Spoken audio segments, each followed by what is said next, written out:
இந்த நிகழ்ச்சி நடப்பதற்கு ஒத்துழைத்த இந்த பரமநந்தல் ஊராட்சிக்குட்பட்ட அத்தனை கிளைக்கழக செயலாளர்களை, நிர்வாகிகளை, இதற்காக பணியாற்றிய அனைத்து பொறுப்பாளர்களுக்கும் என் சார்பிலும் அரசின் சார்பிலும் செங்கம் சட்டமன்ற தொகுதி மக்களின் சார்பிலும் என் நன்றியை தெரிவித்துக் கொள்கின்றேன். இந்த நிகழ்வு என்பது செங்கம் தொகுதியின் அதிசயம் மட்டுமல்ல, திருவண்ணாமலை மாவட்டத்தின் அதிசயம். ஏனென்று சொன்னால் 123 கோடி ரூபாயில் இந்த சாலை விரிவாக்கம் செய்யப்படுகிறது. அந்த அளவுக்கு இதில் போக்குவரத்து செறிவிருக்கிறதா என்று சொன்னால் அது இல்லை. அந்த அளவுக்கு மக்கள் தொகை இருக்கிறது என்று சொன்னால் அதுவும் இல்லை.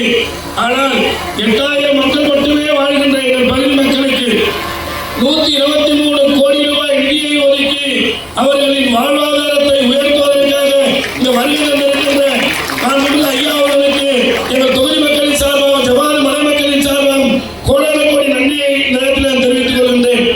அது மட்டுமல்ல, செங்கம் சட்டமன்ற தொகுதி கேட்டதையெல்லாம் அரசு கலைக்கல்லூரியாக இருந்தாலும், தொழில்நுட்ப பயிற்சி மையமாக இருந்தாலும், எண்ணற்ற பாலங்களாகவும் சாலைகளாக இருந்தாலும், நெடுஞ்சாலை துறையில் மட்டும் தன்றாமட்ட வழியாக செல்கின்ற 4 வழி சாலை, கள்ளக்குறிச்சி சாலையில் செங்கம் தொகுதியை தொட்டு செல்கின்ற கள்ளக்குறிச்சி 4 வழி சாலை, அனைத்து சாலைகளும் உள்ளடக்கி 1000